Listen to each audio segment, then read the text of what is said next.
بسم الله الرحمن الرحيم. الحمد لله رب العالمين والصلاة والسلام على سيد الأنبياء والمرسلين محمد وآله وأصحابه أجمعين أما بعد. محترم سامعین کرام، نوجوانان عظام، عزیز ساتھیوں اور دینی بھائیوں، نماز مذہب اسلام کے اندر ایک اہم فریضہ ہے اور اس کو ادا کرنے کے متعلق بہت سارے لوگوں کے ذہن میں بے شمار سوالات ہوتے ہیں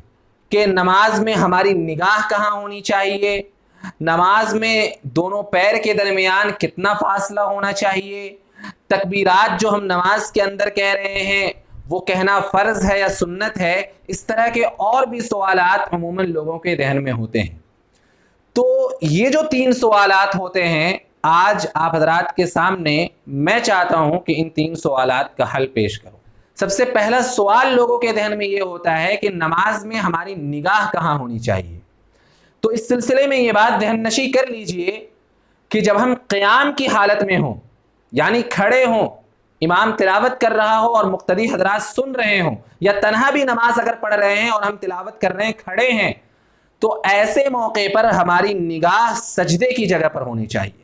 اور جب رکوع میں جائیں تو ہماری نگاہ پیر پر ہونی چاہیے، پھر جب ہم سجدے میں جائیں تو ہماری نگاہ ناک کے نوک پر ہونی چاہیے، اس کے بعد جب ہم سجدے سے اٹھیں، تشہد کی حالت میں بیٹھیں، تو ہماری نگاہ ران پر ہونی چاہیے، گود میں، پھر جب ہم سلام پھیریں گے تو دائیں طرف سلام پھیرتے وقت ہماری نگاہ دائیں کندھے پر، اور بائیں طرف سلام پھیرتے وقت ہماری نگاہ بائیں کندھے پر ہونی چاہیے۔ یہ بات تو نگاہ کے متعلق ہوئی کہ ہمیں نماز میں نگاہ کہاں رکھنی ہے۔ اب ایک اور سوال لوگوں کے ذہن میں یہ ہوتا ہے کہ نماز کے اندر دونوں پیر کے درمیان کتنا فاصلہ ہونا چاہیے، ہمیں کس طرح کھڑا ہونا ہے، کیونکہ ہم دیکھتے ہیں کہ بہت سارے لوگ بالکل تکلف کے ساتھ بہت زیادہ پیر کو قریب کرتے ہیں اور بہت سارے لوگ پیر کو کچھ زیادہ پھیلا دیتے ہیں۔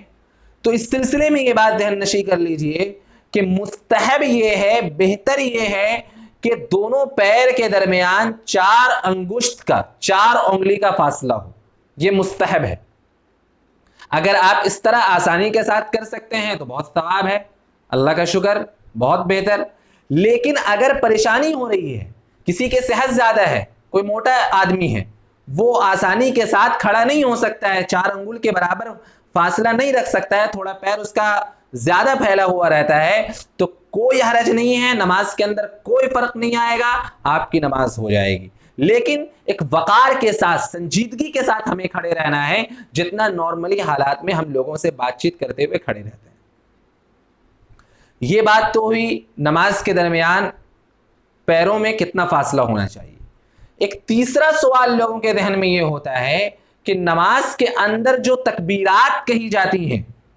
جیسے نیت باندھتے وقت اللہ اکبر،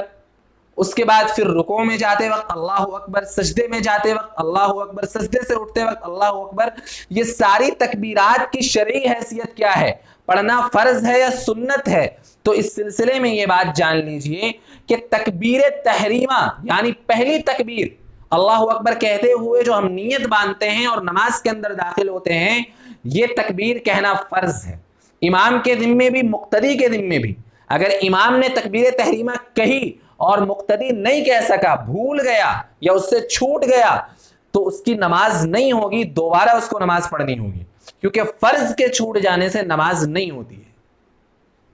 اس کے بعد بقیہ جتنی تکبیریں ہیں، خواہ رکوع میں جانے کی تکبیر ہو، سجدے میں جانے کی تکبیر ہو، سجدے سے اٹھنے کی تکبیر ہو، یہ ساری تکبیریں سنت ہیں، امام پڑھے اور مقتدی کو بھی پڑھنا چاہیے۔ لیکن اگر مقتدی حضرات نہ پڑھ سکے، بھول جائیں یا ان سے چھوٹ جائے، تو کوئی حرج نہیں ہے، نماز ان کی ہو جائے گی، کوئی اس میں مضائقہ نہیں ہے۔ تو یہ 3 سوالات جو لوگوں کے ذہن میں ہوتے ہیں،